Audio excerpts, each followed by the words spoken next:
What's going on, guys? It's Cynical and welcome back to another Kingdom Hearts 3 news and information video. Today for you guys, we have some brand new pieces of dialogue that connect to the recently revealed new screenshots for Kingdom Hearts 3 when looking towards both Olympus and Twilight Town.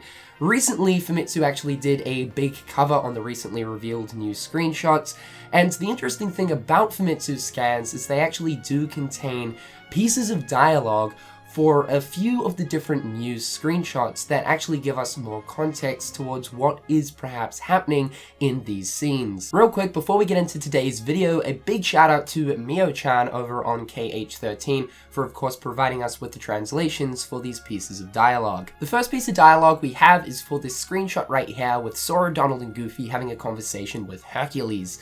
Sora is actually speaking in this screenshot and he's saying, "I came to ask you something, Hercules." Now, this is most likely taking place when we actually first make our way to the Olympus world. As we know, at the end of Kingdom Hearts Dream Drop Distance, Sora loses a fair amount of his abilities and powers, and the idea is to head to Olympus in order to regain these powers.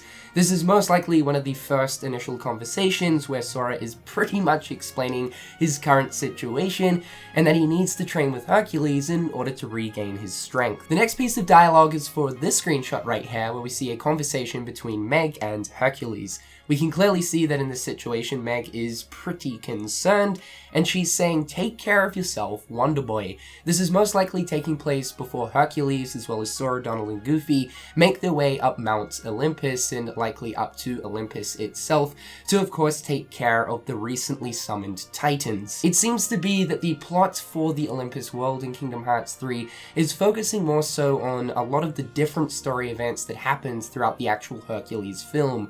As we've known in previous Olympus worlds, Square haven't really taken too much from the actual plot of the film to turn it into a proper world. For the most part, Olympus has always really been a sort of arena-based world, and Kingdom Hearts 2 has probably been the only game so far where it's actually contained an Olympus world with a certain amount of story substance taken from the film itself. This time around with Kingdom Hearts 3, we can clearly see that we're going to places like Thebes, Mount Olympus, Olympus itself, and just judging by all of the recent screenshots and the different cutscenes we've seen within trailers this year so far, it definitely seems to be that Square Enix are focusing more so on the stuff that actually happened in the film to properly turn Olympus into an actual world this time around. The next piece of dialogue is for the Maleficent and Pete screenshot right here.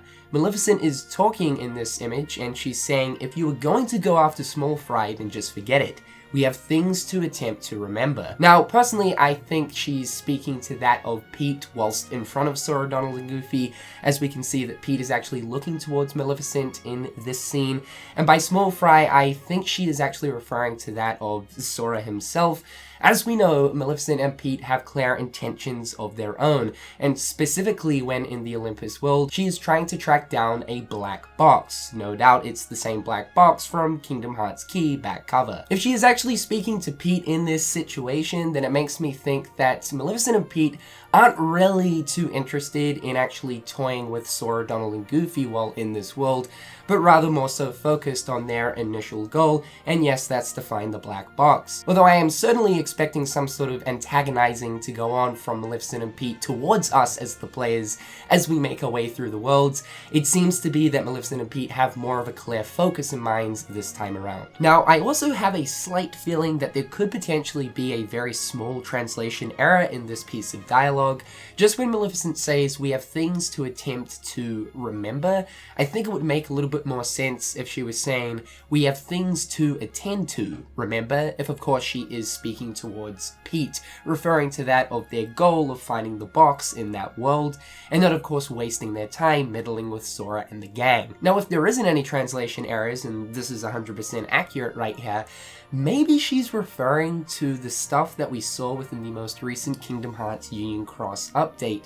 Perhaps maybe when she was actually sent back in time, there were certain set things that she actually ended up forgetting, very important, vital pieces of information. conversation. As of course we know that in that conversation between Maleficent and that mysterious figure, they were talking about a lot of important stuff. So it could be a case of Maleficent forgetting certain things, hence the reason why she wasn't really dead set on a lot of the stuff that was actually explained to her back in the kind of key saga throughout the Kingdom Hearts series so far, and in Kingdom Hearts 3, she's only just now remembering certain things that were once explained to her. The next piece of dialogue is for this image right here of Hades sitting on his throne in what looks to be Olympus itself, just judging by the sort of white clouds in the background. We can also see what looks to be the Lava Titan's foot placed right next to him. In this scene, Hades is saying, "From now on, I'm the boss." It makes me think this is taking place after Hades has actually imprisoned the other gods, going on the contrary that the other gods are going to be a part of the Olympus story in Kingdom Hearts 3, and most likely once he summons the Titans to overrule Olympus. In the Hercules film itself, there isn't actually a scene where Hades is sitting on his throne within Olympus. But as we know, Kingdom Hearts generally likes to take the plot from a Disney world and sort of twist it and bend it here and there to make certain set changes in order for the plot to make sense for a Kingdom Hearts setting. Although from the most part, from what we've seen from different images and different scenes from trailers, it seems to be that yes, the plot of the Olympus world in Kingdom Hearts 3 is taking a lot from the movie, especially the sort of final parts of the movie when focusing more towards Thebes, Mount Olympus, and Olympus itself. However, in the film, once Hercules has actually taken down the Titans, saved Thebes and Olympus, he then actually makes his way to the underworld to save Meg. As we know in Kingdom Hearts 2, the whole saving Meg situation already happened in that game's world, and it doesn't seem as if we're actually going to be going to the underworld in Kingdom Hearts 3. So yes, it's going to be quite interesting to see how they actually conclude the plot of the Olympus world in Kingdom Hearts 3, seeing as the final conclusion of the Hercules film has already been done in Kingdom Hearts 2. Alright, now moving over to the Twilight Town screenshots. The first one we have right here is of the beautiful, glorious, glowing image of Sora right here. We must protect this smile at all costs! But in terms of the dialogue that is being spoken in this image right here, yes, it's Sora talking, and he's saying, "I want to save Roxas." It seems to be that a lot of what's going on specifically in Twilight Town is obviously going to revolve around Roxas, as of course we know Twilight Town has a lot to do with Roxas himself. We do know that for the plot of the Twilight Town world, we are going to be teaming up with Hana Pence and Olette and even Ienzo to figure out how to actually make our way to the alternate Twilight Town known as the Digital Twilight Town, the one that Roxas was imprisoned in after he left the Organization 13. The next piece of dialogue is for this scene right here, which I'm really happy about that we actually got some context to this scene. This is the scene where it kind of looks like Hana is a little bit sort of triggered with Pence, beautiful, but now we actually do have a little bit of context. So Pence is actually talking in this scene and he's saying, in short, no one knew about Roxas. Now, this ultimately makes sense. Of course, the Hana Pence and Olette within the alternate Twilight Town are of course best friends with Roxas, but they aren't actually real people. The real Hana Pence and Olette don't actually know Roxas, or at least aren't actually friends with him. However, we do know that in Kingdom Hearts 358 over 2 days, Roxas did actually become sort of acquaintances with Hana Pence and Olette, as he saw quite a lot of them whilst doing missions in Twilight Town. Again, they didn't really become friends in days, and hence the reason why Pence is saying in short no one knew about Roxas. Pence could also be referring to the situation that Roxas found himself in whilst working for the Organization 13. Roxas wasn't aware as to the things that the Organization 13 were making him do, as of course once he was brought into existence, he was pretty much literally just thrown straight into this job. Of course, in the end, Roxas ended up finding out about exactly what the organization were doing and exactly what Roxas's purpose was for the organization, so maybe it's a sense of Pence actually feeling for Roxas, as they weren't exactly too sure what Roxas was being made to do. The next dialogue is for the Ienzo scene, where we see Ienzo in the lab in Radiant Garden facing towards the computer screen and the heart vessels in the distance.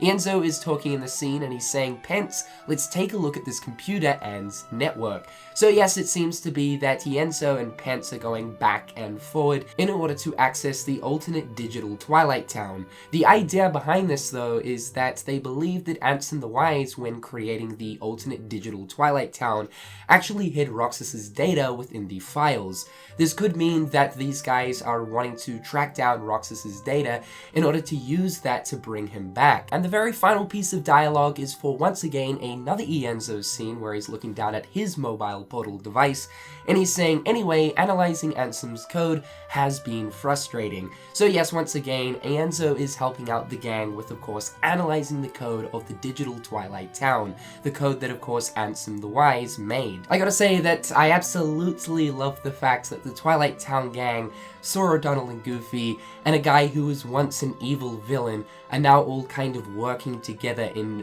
perfect coordination. It's beautiful. It's amazing to see. But other guys, that is pretty much it for today's video. Some very interesting stuff. It gives us a little bit more context as to exactly what is happening in both Twilight Town as well as in Olympus. I am definitely very set on Twilight Town this time around for Kingdom Hearts 3, just mainly because it seems to be that the plot for Twilight Town is fairly important, as it's going to revolve heavily around bringing Roxas back. In the comment section down below, guys, please do let me know about your thoughts towards these small pieces of context. However, guys, with all that being said, I'm Cynical. Hopefully you dudes are having a fantastic day, and until next time, guys, I'll catch you later. Peace. Hit them on the page, you'll be coming through stain. Gold in my mouth when you suckers be bluffing. Milk crank, gaming up the bitch though.